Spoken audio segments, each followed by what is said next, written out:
અમદાવાદમાં વરસાદે ખોલી તંત્રની પોલ। અમદાવાદનો એક પણ વિસ્તાર પાણી વગરનો નહીં। ધોવાઈ ગયો એએમસીનો કરોડોનો પ્રી મોન્સૂન પ્લાન। કરોડો રૂપિયા વેડફ્યા છતાં વરસાદમાં હાલાકી પડી રહી છે। કોર્પોરેશનના પાપે પરેશાન થઈ રહી છે પ્રજા। ક્યાં સુધી ડૂબતા રહેશે સ્માર્ટ શહેરો? સવાલ એટલા માટે કારણ કે પ્રી મોન્સૂન માટે પ્લાનને કરોડો રૂપિયા ખર્ચવામાં આવે છે। ચોમાસા પહેલા કરોડો રૂપિયાનું બજેટ ફાળવવામાં આવે છે। પ્રી મોન્સૂન કામગીરીના દાવા પણ કરવામાં આવે છે, પરંતુ જ્યારે એક વરસાદ વરસે છે પછી આ પ્રકારના દ્રશ્યો કે દૂર દૂર સુધી પાણી, લોકોના ઘરોમાં પાણી, રસ્તાઓ તળાવ બની જાય છે, ત્યારે સૌથી મોટો સવાલ પ્રી મોન્સૂન કામગીરી પર છે।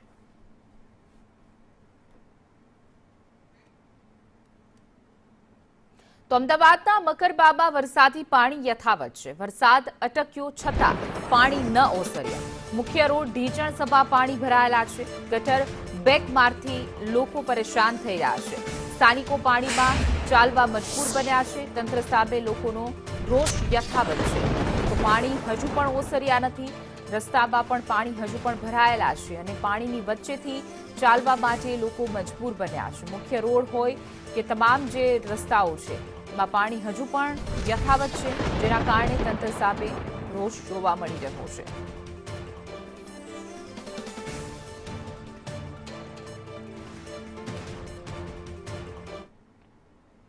અમદાવાદના ઔઢવમાં તંત્રની બેદરકારી સામે આવી છે। સોનીની ચાલીથી ઔઢવ જવાનો રસ્તો બેસી ગયો છે। તાજેતરમાં જ રોડ પર ડ્રેનેજની કામગીરી કરી હતી। કામગીરી પૂર્ણ કર્યા બાદ યોગ્ય પુરાણ ન થયું। યોગ્ય પુરાણ ન થતા રોડ બેસી ગયો છે। તંત્રએ રોડને બેરિકેડિંગ કરી સંતોષ માન્યો છે। રોડ બેસી જવાને કારણે વાહન વ્યવહાર પણ પ્રભાવિત થયો છે।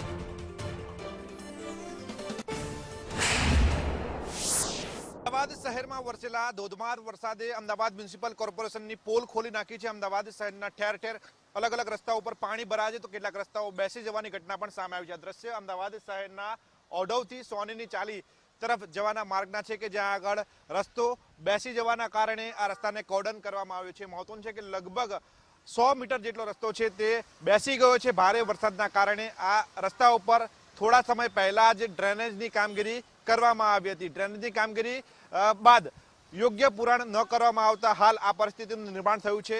કોન્ટ્રાક્ટર દ્વારા બેદરકારી દાખવવામાં આવી છે આ કામ માટે, અને આ જ કારણથી આજે આ રસ્તો બંધ કરવાની ફરજ પડી છે।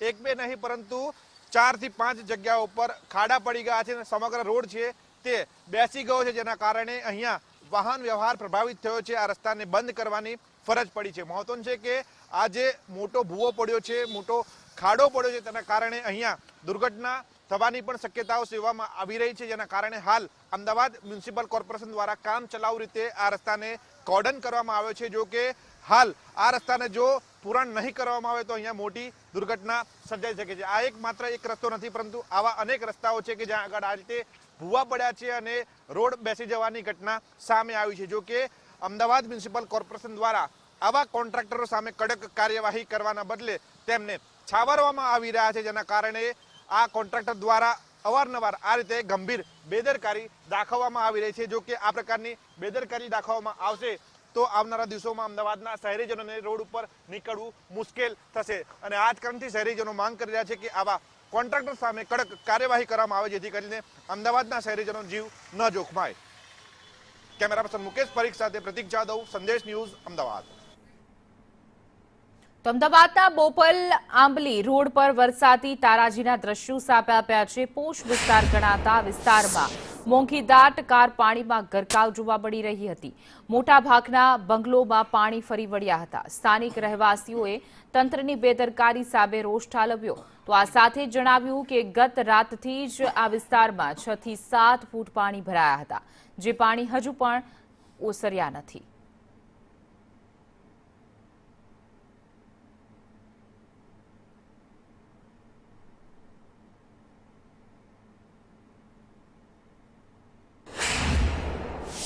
हो गई। फिर 3 बजे के बाद जो परिस्थिति बिगड़ी है और उसको कंट्रोल करने के लिए कोशिश कर रहे थे, और फिर शाम को 6:30 7 बजे कहाँ से पानी आया, ये 25 साल में पहली बार पानी इतना आया है। और पीछे के बंगला है उसमें 10 फुट पानी है, उसके आगे 8 फुट है, 7 फुट है, 6 पूरी सोसाइटी पानी में है।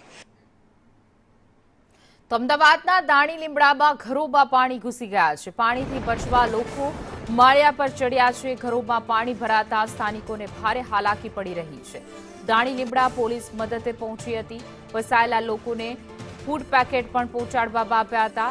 રેસ્ક્યુ અને રાહત કામગીરી ચાલુ છે। અમદાવાદના દાણી લીમડામાં લોકો પોતાનો જીવ બચાવવા માટે માળિયા પર ચડી ગયા હતા। જો કે તાબડતોડ જે બચાવ કામગીરી હાથ ધરવામાં આવી હતી। લોકોને ફૂડ પેકેટનું વિતરણ કરવામાં આવ્યું અને અમુક એવા જે નીચાણવાળા વિસ્તારો કે જ્યાં પાણી ભરાયા છે તેવા રહેતા લોકોનું સ્થળાંતર પણ કરવામાં આવ્યું હતું।